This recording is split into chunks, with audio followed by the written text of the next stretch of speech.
Далее вопрос от Владимира. Валерий Викторович, вы неоднократно упоминали о биогенных цивилизациях, пришедших к краху.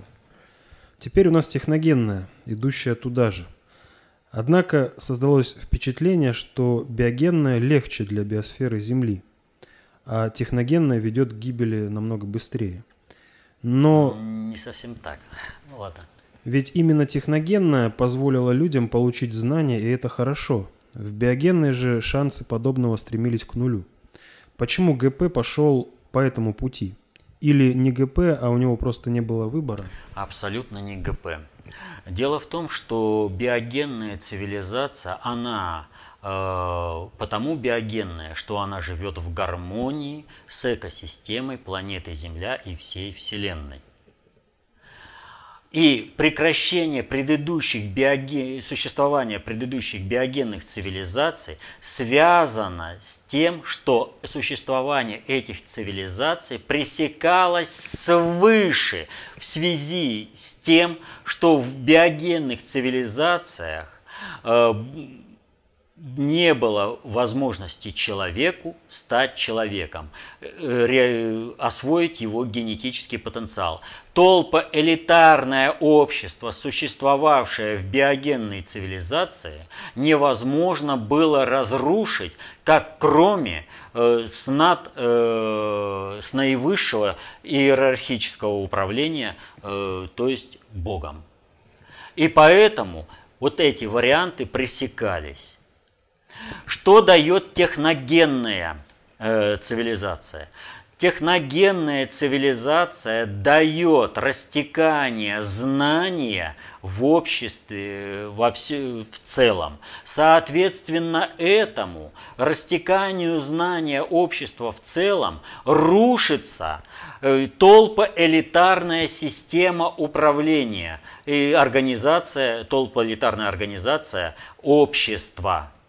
Но это же знание техногенное, развивая технологическую среду, развивается оно в соответствии с доминирующим типом психики человека. И соответственно этому человек, не состоявшийся в качестве человека, сам создает те условия, при которых человечество, не выполнив роль быть наместником Бога на земле, то есть ту роль, ради которой Бог ввел человека в экосистему планеты Земля, в биосферу планеты Земля и всей Вселенной, он прекратит свое существование. То есть это финальный эксперимент.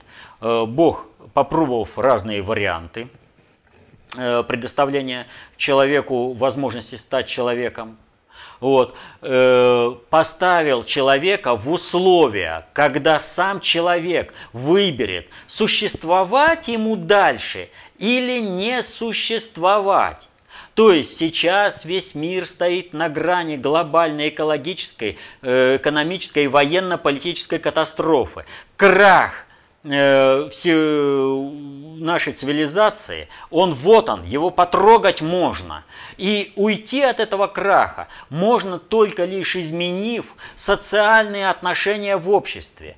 То, что сейчас осуществляет страновая элита США и подпиндосники по всему миру, это ускорение движения всего общества, всей цивилизации к этому полномасштабному краху. Просто потому, что они не понимают этого, что они своими действиями пилят сук, на котором сидят. Глобальный предиктор это понимает, и это основа поддержки действий России по спасению мировой цивилизации. И, соответственно, этому уступки России в плане того, что Россия с боем, зубами выгрызает свой суверенитет у глобального предиктора. Потому что понимают, сейчас будем сильно сопротивляться, крах наступает еще быстрее. А если мы России уступаем это, что она требует, это необходимо России для устойчивости, а Россия уже решает общепланетарную задачу сохранения цивилизации. Поэтому Бог, пустив нашу цивилизацию по техногенному пути развития, поставил человечество перед собственным выбором. Либо человечество состоится в качестве человечества, освоит заложенный генетический потенциал в каждом человеке, либо же человечество самоликвидируется, а интеллект будет передан другому биологическому виду для решения той задачи, которая необходима иерархически наивысшего объемлющего управления Богу.